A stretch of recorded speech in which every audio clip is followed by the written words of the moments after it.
Good morning, Lynette. Ano na ang update dyan sa Batangas Port? Marami na bang dumarating na mga pasahero, Lynette?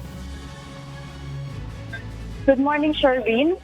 Sa ngayon nga, tuloy-tuloy ang pagdating ng mga pasahero rito sa Pantalan at inaasahan ngayong araw Miyerkules, especially mamayang bandang hapon ang pagdating o magdaragsa ang mga pasahero na babiyahe patungo sa iba't ibang mga probinsya. Sa tala ng Philippine Coast Guard o PCG, nasa 7,397 libong pasahero na ang mga umalis o outbound passengers at nasa 7,810 naman ang inbound passengers o dumarating na pasahero dito sa Batangas Port.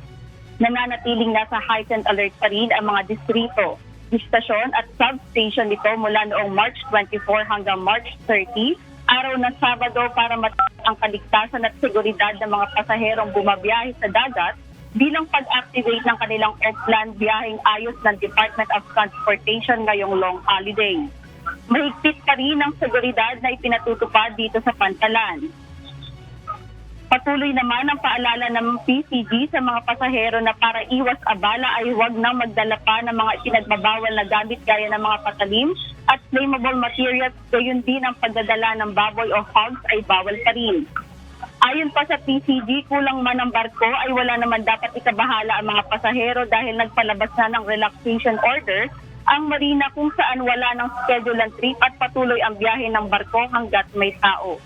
Balik sa'yo, Sherwin.